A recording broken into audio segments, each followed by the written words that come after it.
संभल हिंसा के बाद से दिन प्रतिदिन एक से एक बढ़ के तुष्टीकरण के चैंपियन, मुस्लिम तुष्टीकरण के चैंपियन एक एक करके निकल रहे हैं और इसमें समाजवादी पार्टी और कांग्रेस में होड़ लग गई है। और इस पूरे होड़ में कहीं ना कहीं समाजवादी पार्टी एक तरह से लीड लेती हुई दिखाई दे रही है, क्योंकि समाजवादी पार्टी के नेता अखिलेश यादव ने बाकायदा विधायक के साथ अपने नेताओं का एक प्रतिनिधि मंडल भेजा उन पत्थरबाजों, उन दंगाइयों से मुलाकात करने के लिए जिनको संभल हिंसा मामले में उत्तर प्रदेश की पुलिस ने गिरफ्तार करके रखा है। बाकायदा ये लोग एकदम ग्रुप में गए, किनसे मिलने? पत्थरबाजों से।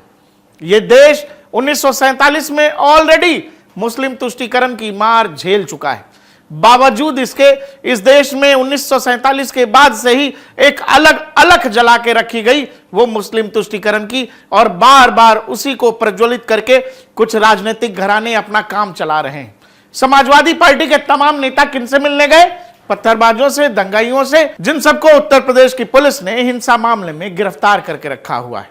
लेकिन अब इस मामले में उत्तर प्रदेश की सरकार ने एक बड़ी कार्रवाई कर दी है, क्योंकि ये लोग तो मिलने गए, लेकिन वहां जो जेलर साहब थे और डिप्टी जेलर थे, उन लोगों ने जेल के कैदियों से मिलने की एक व्यवस्था है। आपको अगर किन्हीं से भी मिलना है, आप जाते हैं, वहां बाकायदा समय सीमा के अंतर्गत एक तो मिलने का समय होता है, दूसरा आप जब जा रहे हैं तो आपकी एक पर्ची कटती है। ये इसलिए होता है क्योंकि आने जाने वाले का हिसाब किताब रखा जा सके। समाजवादी पार्टी के नेता वहां समूह में जाते हैं उन पत्थरबाजों से मिलने के लिए, और वहां के जो जेलर हैं जिनका नाम है विक्रम यादव और डिप्टी जेलर प्रवीण सिंह, इन लोगों ने यह भी जरूरी नहीं समझा कि मुलाकात के दौरान जो जेल मैनुअल है, जो कानूनी नियम है, उनका पालन किया जाए। इस राजनीतिक प्रतिनिधि मंडल को बिना पर्ची काटे ही मिलने दिया गया। ये क्यों मिलने दिया गया, इसमें बहुत कुछ बताने की जरूरत है नहीं, आप समझ सकते हैं। बावजूद इसके अब उत्तर प्रदेश पुलिस ने और उत्तर प्रदेश की सरकार ने एक्शन लेते हुए विक्रम यादव और डिप्टी जेलर प्रवीण सिंह को सस्पेंड कर दिया है। अब इस पूरी कहानी के बाद जब यह बात कांग्रेस को समझ आई कि कहीं ना कहीं समाजवादी पार्टी इस पूरे मामले में लीड लेती हुई दिखाई दे रही है, तो अचानक राहुल गांधी और प्रियंका गांधी समेत तमाम कांग्रेसी नेताओं ने संभल जाने की जिद ठान ली।